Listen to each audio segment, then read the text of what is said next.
I'm Wilson Lai. I'm Benjamin Yap. I'm Eli Sands. You're listening to Deep Cut. Boom, boom, boom. Music comes in, okay.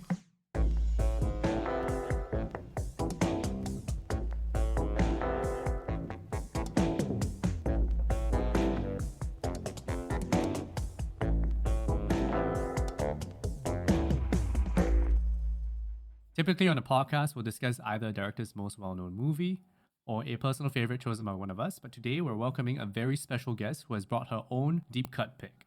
We're all very glad to welcome the platform agnostic art house queen, the reigning queen of sensual cinema, the queen, period. Isabel Sandoval, thank you for joining us. Wow, thank you. You guys did your homework with all that introduction. Oh, yeah.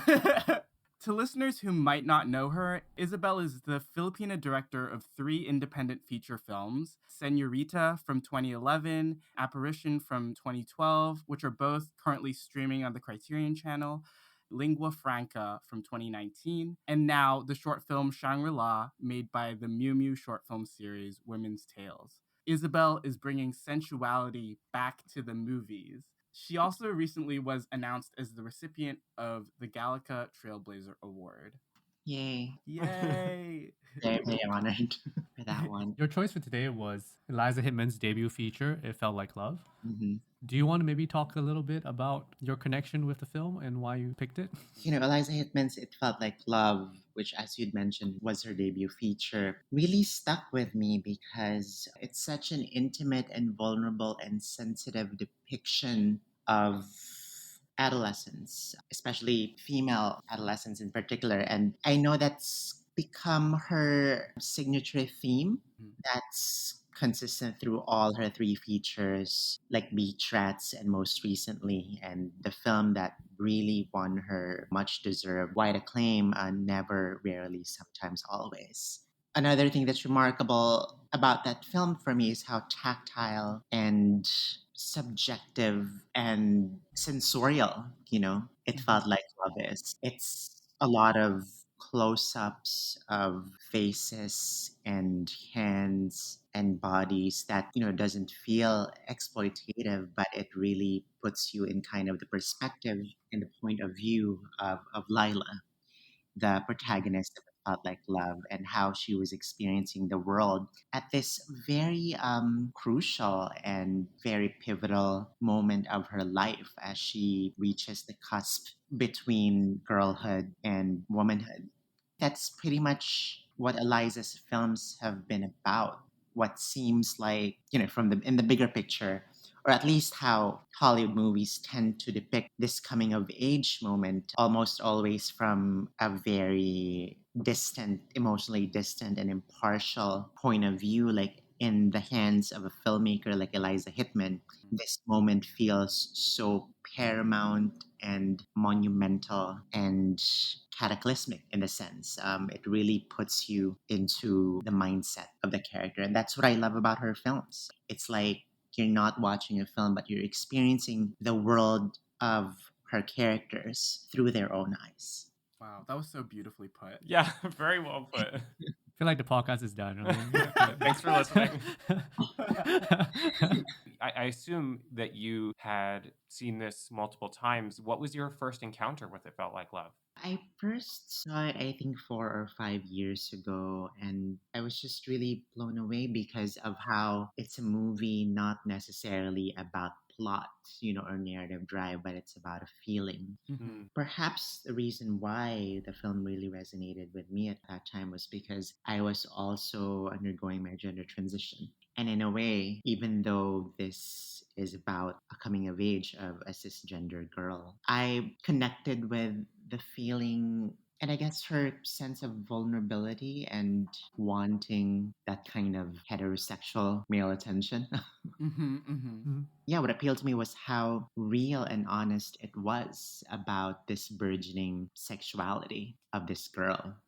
How that experience can feel both tender and revelatory, but also incredibly terrifying and dangerous. considering, the world that she's moving around in, and the men, I mean, pretty much boys, Right. that she's finding herself attracted to. Yeah. And yeah, just those two kind of opposing forces, those clashing emotions, both in terms of the tenderness and the danger of being a teenager. I certainly felt scared for her a lot of the time. I think one of the interesting things about the sexuality for Lila is that it's tied up in other questions of belonging to the group of her peers. Mm-hmm. Her desires are sometimes opaque. And I think that's so fascinating. The Directors Guild of America recently released a podcast about Never Rarely, Sometimes Always, which is a conversation between Eliza Hittman and Greta Gerwig. And she said something that I think applies to It Felt Like Love and feels like a sort of thesis to me in her work. Mhm. So she said, quote, "It was fun to edit in a way because it was like you're documenting thought instead of documenting and covering dialogue," end quote. Yeah. I think she is someone who documents thought. So what did you guys think? We've shared our love for Never Rarely, Sometimes Always on our 2020 review episode, which you can listen to in our deep cut backlogs. But for me, this was my first time viewing It Felt Like Love. I agree, Isabel. I thought that it was very sensitive. I was particularly fascinated by the fragmentation of bodies, torso, loins, hands, face, or head, and how Hittman plants the character's emotions into those specific body parts. Mm-hmm. So Ben and Wilson, what were your reactions in watching? This was actually my second time watching It Felt Like Love. Earlier last year, after Never Rarely, Sometimes Always came out, I sort of like went back and watched It Felt Like Love because I had seen Beach Rats previously and I wanted to just complete the filmography because it's hard to do so these days where you have like directors that you're like, okay, you only have like 3 feature films. I'm gonna watch them all and be like, I know all of your work. It was a really powerful first feature. It's very easy for you to emotionally connect with Lila in the way that you're so close with her, so physically close with her with the camera, and the way the editing sort of goes in and out of diegetic sound and visuals and non-diegetic, like in Lila's thoughts, sound and visuals. And I think it's such a sneaky way that Hittman uses editing to align us with Lila and her thoughts. But that being said, I do think personally this was the most uncomfortable I've been watching an Eliza Hittman movie compared to Beach Rats and Never Rarely, Sometimes Always. Just because Lila's trying to put up this front the whole time when it comes to her sexuality, but in actuality you see how fragile she is. Those two things like grinding up against each other and just like not like her having to deal with that the whole runtime was very stressful for me as a viewer, but still like an incredibly well-made movie with such a great lead performance. The one thing that ties all 3 of Hittman's features together is how strong all the teen performances are. Ben, what did you think? I mean, that was a bit of hype for me watching this because I really loved Never Rarely, Sometimes Always. I really love that quote you have from Hittman, which really makes sense, like in hindsight, watching the film, because you don't realize how well she gives you access to Lila's character, despite her never really saying what she's thinking. And I think that's really incredible because of the way that she's using the camera as a way to show you what she's thinking, what she's focusing on, what she's looking at, what she's hearing. You can almost see her thought process in the way that she looks at things and the way that she does things. And despite being a person that's not necessarily saying the full picture when she's speaking to her father, to her best friend, you really understand her. And when I was watching it, I was thinking about how it was strange, like looking at this character and how she was putting herself in such a dangerous position. Logically speaking, I was thinking a person like this wouldn't do this, but then for some reason, the film was very able to convince me that this is what Lila wants and this is what she's trying to do. It didn't feel like she was a character that was artificially pushed into a dangerous position. It felt like she and her own motivations brought her to the kind of place that she's going to. I found that really fascinating that there was no tension for me of like believing what was going on. What I found kind of interesting about the story was that there was something almost subversive about the way that she treated the story. You read the synopsis, there's something sensational about the synopsis. Mm-hmm. it sounds like it's gonna go to a very dark place. And it's not that it doesn't, but the kind of story beats that she chooses kind of upend expectations for me. Mm. Like you think it's gonna go to a certain dark place because she's putting herself in the company of these older men who are terrible, and it doesn't go there, but it's still scary and terrifying. And I remember near the end of the film when she leaves the party, and I was like, okay, relief. She's not going to do that again. And then immediately after, Yeah. she goes back, and then the film really reaches the kind of most stressful moment Yeah. when the three men are Yeah. showing themselves to her. And that didn't feel, like I said, artificially pushing her to that. It really made sense in the sense of like, she really is feeling the pressures of needing to somehow prove herself Right. or to find herself sexually, despite her not actually being emotionally ready. I found the story treatment really fascinating and after watching it, more compelling than I thought it would become. Mm-hmm. I agree, Ben. My first movie of Hitman's that I saw was Beach Rats. That's a movie that I really appreciate, though I find the late story murder to feel a bit of an inorganic choice for that character. Right. Whereas, and it felt like Love, all of Lila's actions feel organic and as a result of the pressures that she's under. I also want to combine two things that Ben and Wilson are talking about. When Hitman sets up this character so that we understand her emotions without her having to describe them, the result of that is that Lila has no one in the diegesis, no other characters who understand her, but we do. She is isolated from other characters, but she has a strong connection to us. Yeah. It's a strange and very specific and lonely positioning for this character. Whereas you think about Never Rarely, Sometimes Always, the main character has her cousin. Yeah. I think that's interesting. And that also makes it interesting that Never Rarely is the one that has broken out a little bit more. Right. I wonder if it has to do with the feeling that the movie gives. You can sort of compare the friendship, the center of these two movies. Yeah. And it is interesting because I think the one thing that maybe strained believability for me was thinking about this central friendship in It Felt Like Love and wondering why these two were best friends. And I think that's the part that like I was always having these questions like why are these two people friends? Right. They feel so different from each other.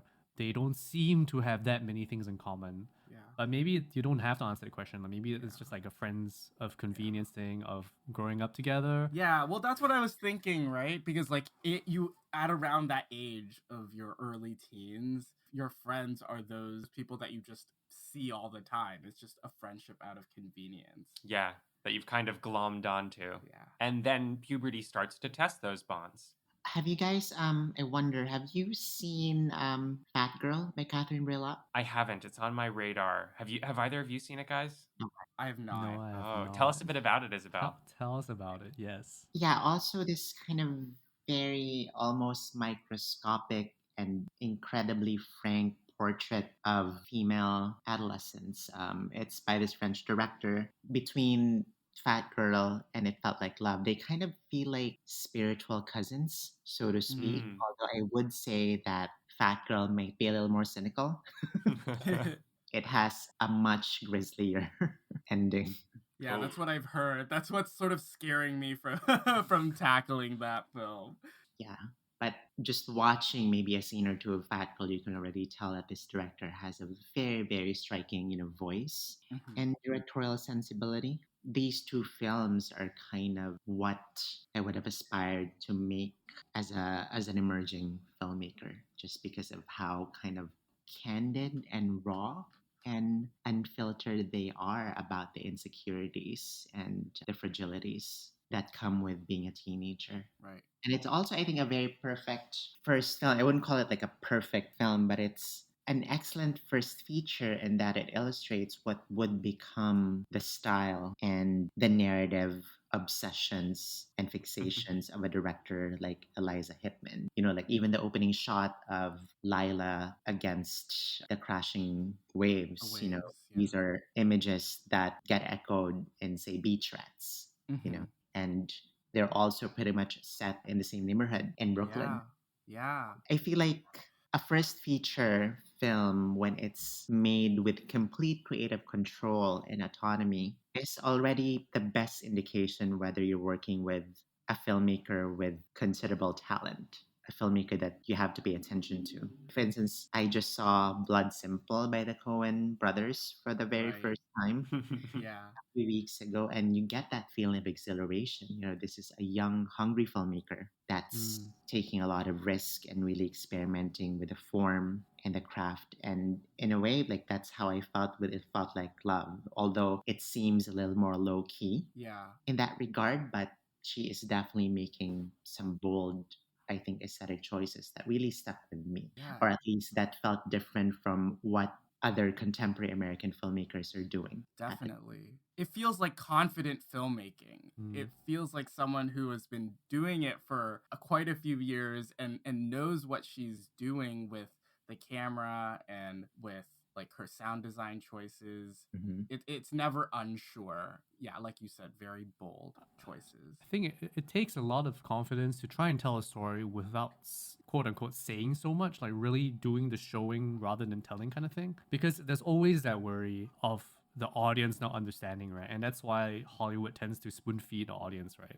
Even in the indie cinema world, you still have films that feel like they tell too much. But this one really is one that really restrains itself, doesn't try to give you too much, leaves many things up to interpretation or like many things just unsaid because it's not important and really focuses on the main story. And I think that does take a lot of confidence. I'm thinking about what you said, Isabel, about this simultaneous restraint of style and boldness. That makes me think about the spaces that Hittman uses as a specific technique of how she does that. She uses a very verite camera style. It's usually handheld, there's no score, but then she uses the locations very expressively. And to go into some specific scenes, I'm thinking about something like the dance practice rooms with all the mirrors, the bat mitzvah space with all the mirrors, the tall grass where she and I'm blanking on the character's name. What Kiara? Kiara or The- Sammy? the boy, The young boy or the old boy. The old boy. Sammy. Not old boy, but Was it Sammy? I couldn't remember. Yeah, I think it was Sammy. the tall grass where Lila goes with Sammy, the older boy who she is displaying some interest in. She's using surroundings to externalize feeling while holding the camera work and the sound at a restrained sort of distance, right? I find that very specific choice of which types of tools she uses to express interiority as very smart and disciplined. Talking about the spaces really makes me think about the kind of shot types that she chooses because she doesn't really go that wide when she shoots. And there's something almost expressionistic about the way that she is filming these things in handheld because you get a sense of a space, but you never really see the space in its totality. Yeah. And there's almost a dreamlike quality to that because you're not really sure exactly where you are. Like the bar mitzvah space, not the Sweet 16 party. Like, what is that room? There's not really a sense of the whole like hall or whatever. And I'm thinking also of when they go to the theme park, you barely see the theme park. Yeah. And it's mostly through sound design. And I find that really interesting in hindsight when you mentioned that because you know that they're in certain kinds of spaces, but you don't really know exactly where. So even if you know which part of Brooklyn, you're not really sure what's going on. And so it kind of lives in its own kind of cinematic world, despite being so-called verite, using that kind of cinema verite kind of stylistic choices, and then also taking out a lot of realism in a sense from the frame. Exactly. And that's why I feel like, a film like this is so deeply empathetic because we're almost always kind of conditioned and trained to, look at these characters from a kind of omniscient, third person objective point of view. But here, instead, we're being made to experience the world through this character's eyes. It's incredibly subjective. And I feel like it makes it both immediate and intimate at the same time. Yeah. And you can tell, like between this, for instance, and Beach Rats, her follow up, they're shot by different cinematographers. It Felt Like Love was shot by Sean Porter, and Beach Rats was shot by Helene Louvart, Helene Louvart. who also shot, Never Rarely. But you can tell, even between the first and second feature that this was made by the same director, Yeah. Mm. And at the end of the day, in terms of the visual language, it's really the director that matters the most. Right. Because, even though you're working with a different cinematographer, this is a director with such a clear and articulate vision of her film. That same visual language is going to carry over to a different work, even though they're shot by different cinematographers. Yeah, definitely. I also love how, in a way, that her three features corroborate the the theory that Jean Cocteau once said: a director makes the same movie over and over again over the course of their career. Mm-hmm. Mm. They tend to revisit the same themes and character crises or issues. And this is very much the case with Eliza's filmography. I mean, you can argue that Never, Rarely, Sometimes, Always is a sequel to It Felt Like Love if Lila slept with Sammy, or one of those, Right. Mm. deadbeat boys. Those horrible boys. I was wondering if you thought the same about your own body of work. Because I know your own body of work has traversed different countries and also different genres Time periods. Mhm. and time periods. So I was wondering if you thought about that. Yeah, I mean, certainly, what I realized, that an artist being true to himself or herself or themselves, especially a filmmaker, is that, we're not necessarily in control of the narratives that we come up with for our own work, even though we're, Mhm. arguably in control of the process, and that we're choosing what stories we want to tell, and, what films we want to make.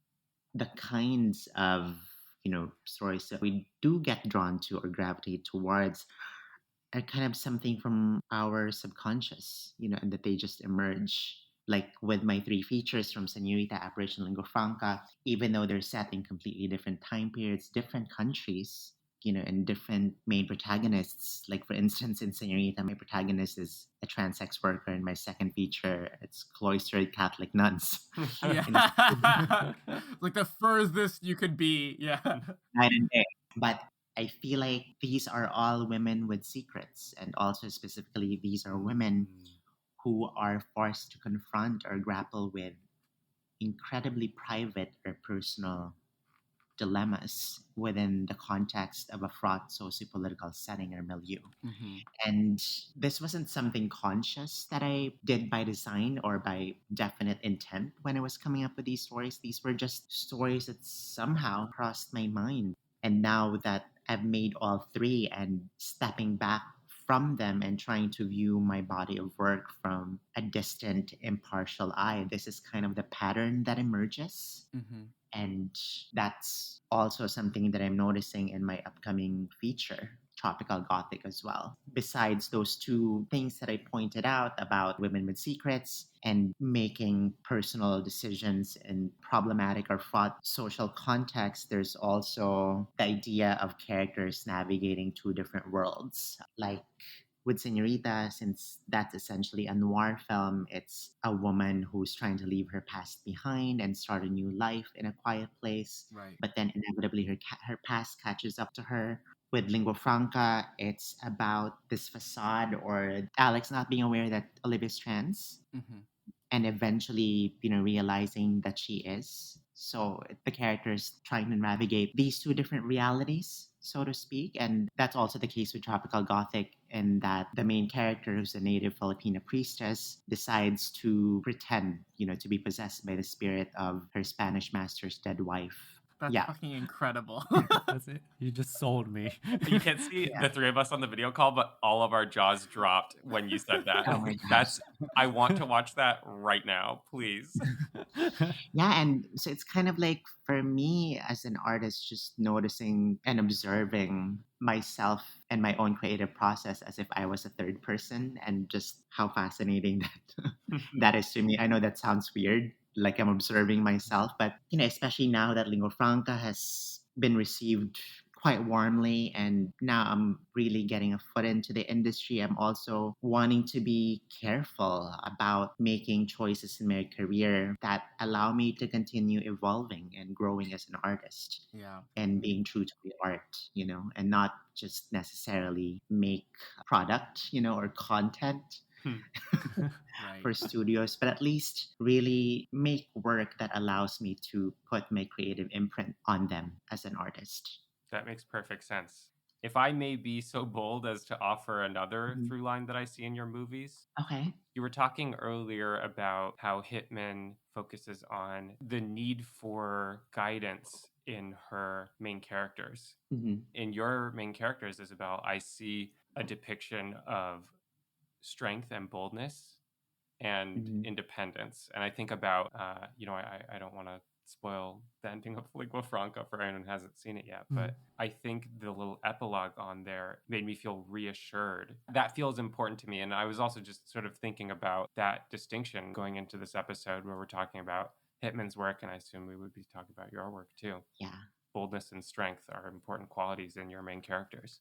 Thank you. That's really astute and really accurate observation, because I think that's also, you know, even before I realized I was trans, as a kid, the stories that would come up with in my mind are always about women, but not just about women. These women tended to be really independent, and headstrong and had their own minds. And maybe that was unconsciously at that time the kind of woman that I aspired to be, that I imagined myself being if I had the opportunity to become one. And, Lingua Franca is kind of, especially in its ending, as you mentioned, it starts out seemingly on paper like a narrative about marginalization, or victimization, about how this woman is oppressed or disempowered, as society would choose to see her, especially American society, because I think there's just this fixation on victimizing, or the perception of victimization when it comes to minorities. But Right. at the end of it, we're still able to tap into our inner strength and resilience, and self determination as you speak. And that's been true of all my characters. There's a steeliness when it comes to the resolve in their characters, and that might make them choose means that are less than morally upright or noble, like in Señorita, Mhm. but they're strong and fearless nonetheless, but ultimately complex, Yes. and multidimensional.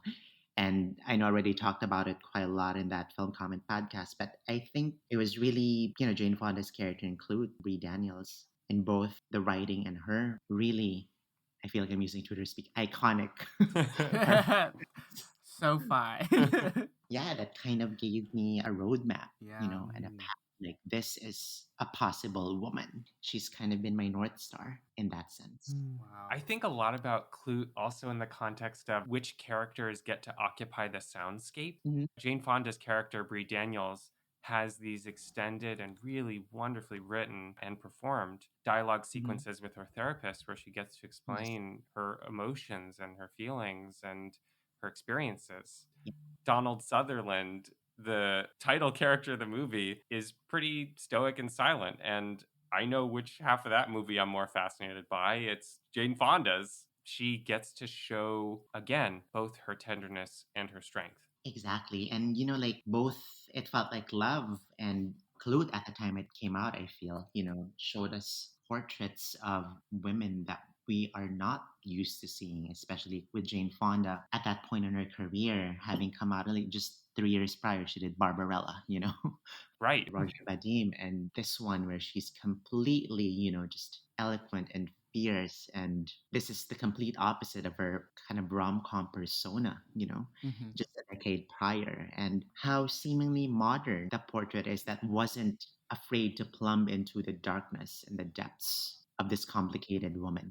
In the same way, It Felt Like Love, the triumph of Hitman's filmmaking here is that for a character that's usually unexpectedly quite inarticulate, Yeah.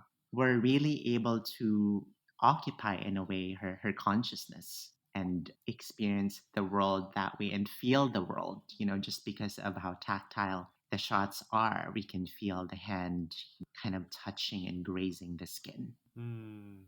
in that sense. Mhm. So what Jane Fonda and Clute achieves by dialogue, and just the sheer force of will of her character, Hitman accomplishes through the intimacy of her camera. Very well said. Yeah, Wow. I totally I agree. really need to watch Clute now. Oh, Wilson, Yeah. you'll love Klute. Sounds like something right up my alley. Yeah. So between her three features, which one did you like the most? Ooh.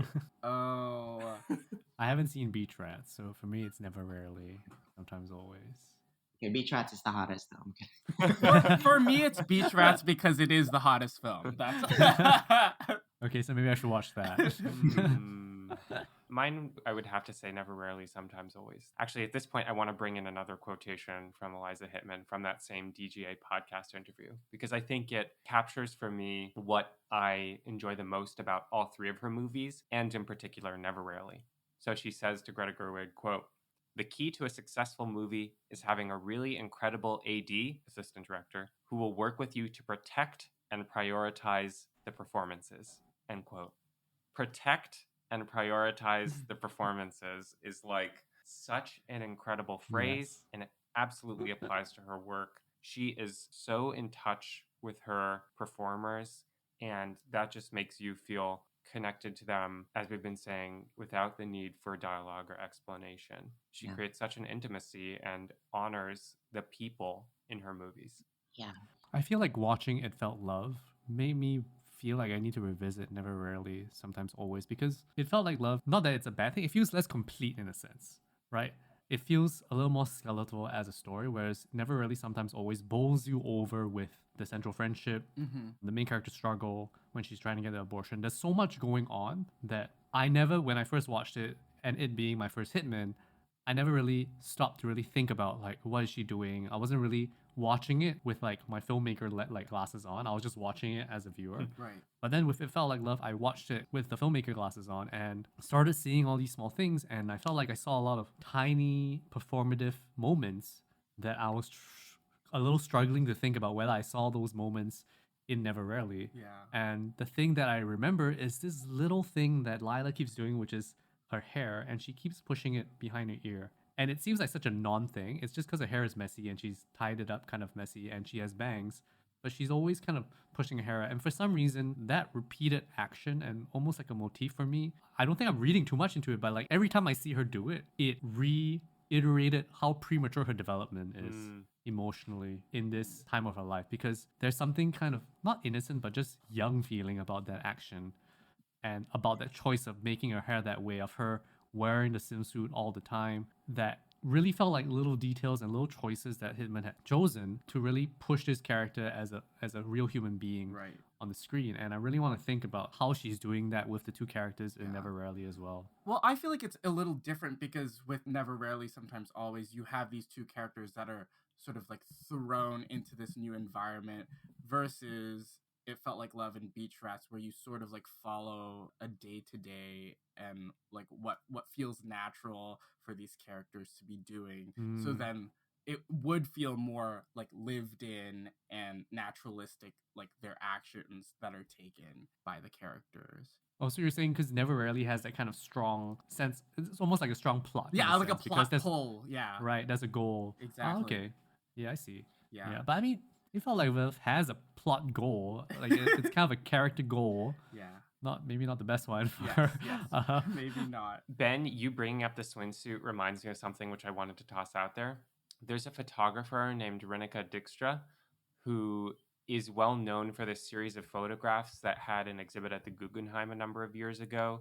They're photos of early adolescents on the beach wearing swimsuits, and they're terribly awkward. Like they're all positioned very kind of uncomfortably with their bodies, and I would be surprised if Hittman has not seen those photographs. Oh yeah, I'm looking at them right now. They look very similar. Right? Like there's a discomfort with the body that makes you feel uncomfortable with your own body looking at it.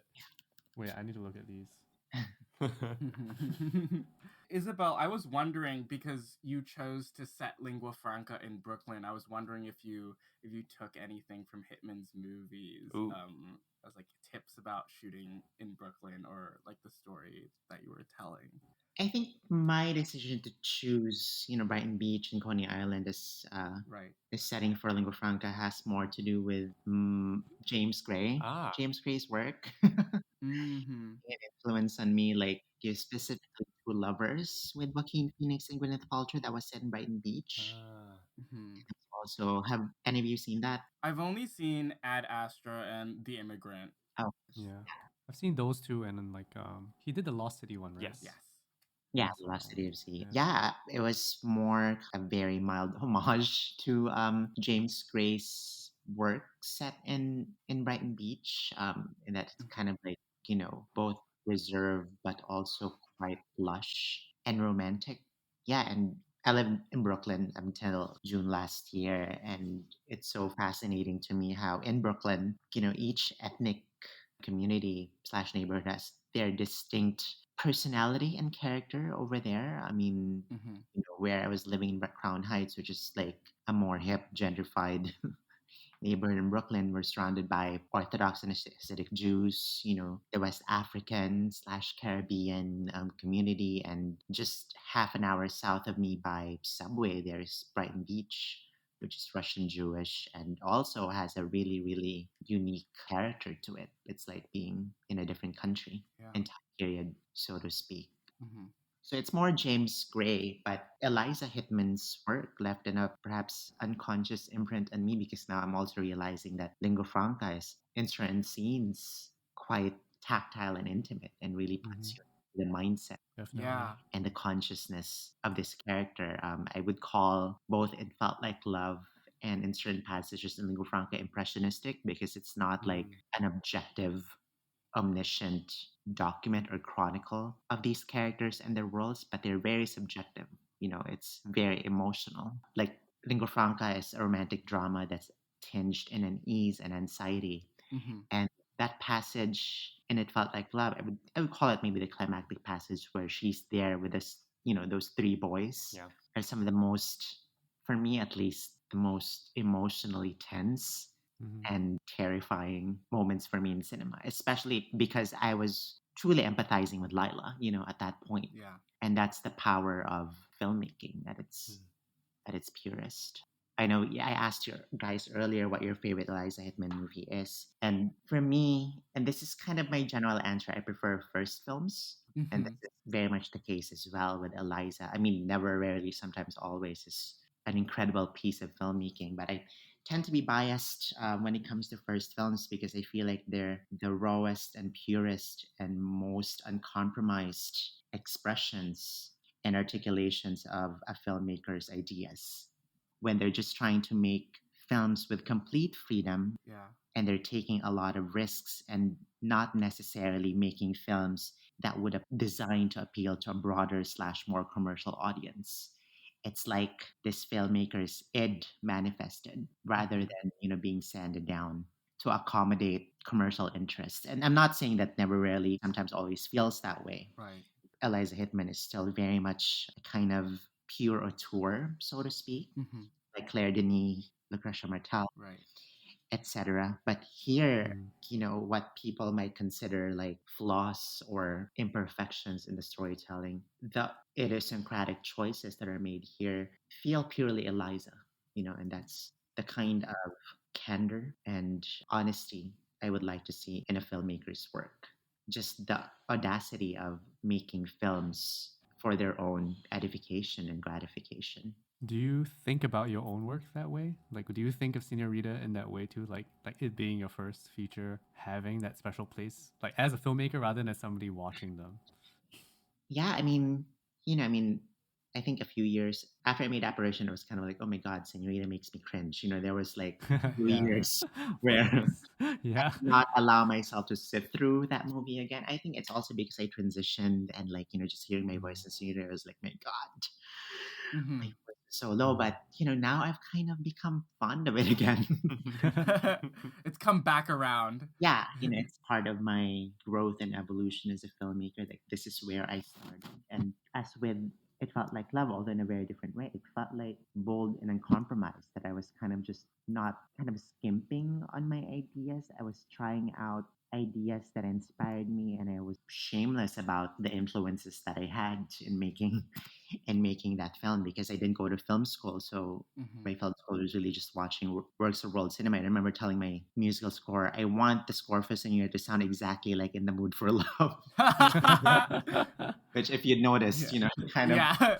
sounded Give me like that Umebayashi like sequence over and over again. exactly. Yeah. And how in a certain way you could still tell that there might be a through line between Señorita and Lingua Franca. Mhm. And especially when a filmmaker chooses for their first work a genre inflected work or a film that's really kind of anchored in a particular genre, it's interesting to see the deviations and its subversions and the Right. rules that they break in making that film. And it's in these deviations that you can see that sensibility, that unique, distinct voice of the filmmaker coming through. Absolutely. Yeah, that makes Definitely. complete sense. I like never thought about first features that way. I always thought about them being like, oh, these are the directors like finding their footing, like figuring things out. But it makes so much sense that they're fresh. This is like what they want to tell, like from their heart, with no other influences or I guess other forces pushing or pulling them in either direction. Yeah, I mean, it's kind of like a child in that they are not necessarily concerned with, decorum or social, societal approval. These are completely free and unbridled, and not concerned with rules and conventions and formula. But subsequent features, as the budget becomes, bigger, there are a lot more creative pressures, and the pressures to conform Mm-hmm. that makes them in a way somewhat compromised and not necessarily the purest expressions of an artist's creativity. But that's just my own personal opinion. Yeah, and that's why like Blood Simple, for instance, is just extraordinary to me because this is the Coens' most purely creative. And you can tell that these filmmakers are having just so much fun inventing their own cinematic and visual language with Blood Simple. And Eliza Hittman with It Felt Like Love as well. I'm not sure if she saw Fat Girl by Bray Lott, but yeah, first films are both the purest expressions of an artist's own emerging sensibility, but also kind of a map of the films and directors that have influenced this artist. Right. That's a great point. I was definitely thinking about Lynn Ramsey and Ratcatcher as I watched It Felt Like Love. I was also thinking about Robert Bresson in terms of separating body parts, focus Yeah. on hands. Mm-hmm. Yeah. I think the merit in subsequent features tends to be about whether this filmmaker has matured enough to kind of truly absorb and incorporate these influences, but transmute them in a way that becomes distinctly and undeniably her own. Their own. Yeah. That it doesn't just seem like a blind homage or a nod to a cinematic influence. Like you can tell that these influences are there, but that artist has processed them and also transformed them enough to incorporate these different, separate, sometimes opposing influences into her own emerging style. Right. Sort of like how like Wong Kar-wai goes from like the crime film In As Tears Go By and sort of like distills what he wants to focus on, which is the love and the romance and Right. the yearning, which he focuses on later in his career. Or as Isabel put it on Twitter today, focusing on hot people doing hot things. Yeah. Wow. You're all really caught up on Twitter. I love it. Yeah, and I also was just revisiting Fellini, for instance, quite recently. Criterion put out Essential Fellini, and I feel like I'm closest to Fellini at this point in my career because he also started out with works that were influenced by post-war Italian neorealism, like Rossellini, Mm-hmm. and a few features in, he kind of really broke off and explored worlds that are more dreamlike and surreal and lush. Yeah. Yeah. Half and La Dolce Vita was a lot more glamorous than his earlier works. Right. Was his first feature I Vitelloni, or was there one before that? I think it's Variety Lights, but that's okay. co-directed with someone. But even then, you could already kind of see his pet themes. It's about Right. a troupe of traveling theater actors and kind of Uh-huh. the adventures and shenanigans that they find themselves in. Oh. And that's been kind of his pet theme as well, like with La Strada, for Mhm. instance, Mm. with Giulietta Messina, his wife. Um, Ugh, Yeah. incredible actress. I'm finding this really interesting to think about because it feels like with filmmakers, like from your first feature onwards, you either become more of yourself, honed, or you become more like everyone else and become less interesting. Ooh. Because Exactly. I feel like there's two ways of going through your career, right? Either you become more like everyone else and then just become more palatable but maybe less interesting, Exactly. or you hone your craft, like hone all the things, your own personal things, so that you become more of yourself. I'm just repeating myself, but yeah. And I feel like, oh man, a lot of the directors we've looked at on the podcast, we kind of have that sense, where the deep cut pick and the popular pick, you kind of see them become more of themselves. Whoa. Yeah. Except for some of them, maybe. Wow. I'd argue that it is more challenging for filmmakers and auteurs in American system, just because there really isn't an financial infrastructure or a cultural mandate to support artists Hmm. doing real Mm. art compared Yeah. to in Europe, where countries like France and Germany really provide funding for Yeah. artists of different backgrounds, including filmmakers, to just produce work they want to make. That's why Claire Denis is from France, Mm-hmm. Mm-hmm. Yeah. Lucretia Martel. There are far more auteurs that continue to operate today from Europe than it is in the US, unless the films that they make have some commercial appeal. Right. I'm not saying that there's a lack of talent in American filmmakers. There's just not the system, the support system that allows Right. for auteurism to really thrive. Right. I think that's why we've seen so many indie darlings drift over to franchise filmmaking. And Mhm. now I think we're at the point where I'm starting to ask, what are their follow up projects going to be? Are they going to go more personal? Or are they going to imbue big movie making with their personality? Or are they, as Ben notes, just going to stick with big movie making? My preference goes in descending order of that list. I would love to see them use their clout to make personal things. Yeah. We'll see. I always trust that Hittman is going to stay personal, though.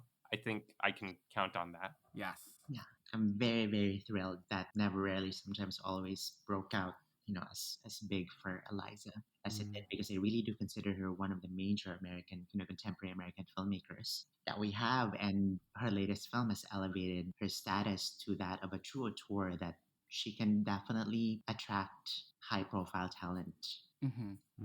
in whatever future project that she finds herself making. And I'm excited for her. Agreed. If I may ask one question as a filmmaker looking for advice Mm-hmm. and looking at your work with Lingua Franca and Señorita, seeing as you acted in those as well as directed them, because I am developing a short film that I'm thinking of acting in myself. And I just want to know if you have advice about how to do that in the most intelligent way, because I have never had to direct myself in front of camera. For me, okay, let me ask you, do you really want to act in this thing? That's a very good question. That's a very good question. I feel like I have to. I mean, the story is very personal, and Okay. and so it's very difficult to see somebody else trying to be myself. Yeah. Yeah.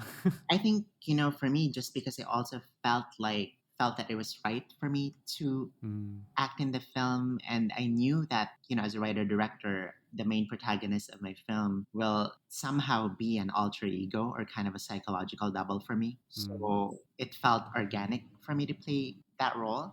I think that's really the most important factor. If it feels right to you, go by your gut instinct. That's what I mm, went with. And you'll know that playing this role is not necessarily a different task from you directing or writing the film, because your one job is to make a film that has multiple aspects and facets to it. And, when you play the main protagonist, you're just making sure that you're able to translate your vision, from the page to the screen as faithfully and with as little compromise as possible. You're bringing the truth of your screenplay to the screen, and that's what you just need to keep in mind. And again, especially if it's just your first work, as long as you feel like it's the most honest and candid and unfiltered expression of your artistry and creativity, then you should go for it.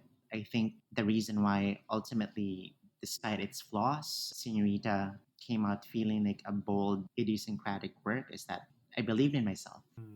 Not to sound like Oprah, but that's what's most important, is that not necessarily think of like what other people are gonna say. If you feel that it's right for you to do it, then you should definitely do it. Thank you. That just gave me a lot of confidence. Yeah. That gave me a lot of confidence, and I'm not even acting in something I'm directing. Yeah. Cool. Good luck. Oh, wow. Thank you. That means so much to me. You have no idea. I'm still gonna judge you very harshly when I watch your show. Oh, I'm kidding. Please do. Yeah, rate it on Letterboxd. Like, honestly, rate it on Don't pull Letterboxd. punches. I'm just so exhilarated and grateful that I've had the chance to talk about a film that's been so dear to me personally in the last few years, and that I got to talk about it with you guys, and how eloquent and smart this conversation has been, thanks to you. Oh my God. Isabel, Thank it's you, entirely Isabel. thanks to you. We're really honored that Yeah. you joined us today. Thank you. Of course. But yeah, thank you so much, Isabel, for coming on the podcast. Maybe just spend some time if you want to plug something or tell people where they can watch your movies. Both my first two features, Señorita and Apparition, are the Criterion Channel. Lingua Franca is on Netflix in North America for now, but Shangri-La, my short film from Mimi Women's Tales, can be seen on the Mimi YouTube channel or on Mubi. Yes. Watch Shangri-La. It's beautiful. It's gorgeous. Thank you. And when can we hear Love about it. Tropical Gothic? Yes. When can we see that? Hopefully late next year. Fingers Oh, crossed. great. Mhm. Awesome. That's incredible. Yeah, Isabel, your work just means a lot to me as a half Filipino budding filmmaker, and it makes me very proud to be a Filipino. Yeah. And your work just really speaks to me in a lot of different ways. So, and I can't wait to see what you do next. Thank you so much. That warms my heart. Yeah. Thank you for listening to this episode of Deep Cut. Please rate and review because that helps us keep making the show. Be sure to subscribe to us where you listen to podcasts so you'll know when our next episode drops. You can give us a follow on Twitter and Instagram at DeepCutPod. Join us to talk about movies on our Discord server, to which you'll find a link in the description. Thank you to Justina Yam for our beautiful artwork. I'm Wilson. I'm Ben. I'm Eli. And I'm Isabel. Take care, and we're looking forward to talking about more movies with you next time. Great. Woo! Yay, we did Woohoo. it. Yay. Thank you so much. Of course. Thanks for having me.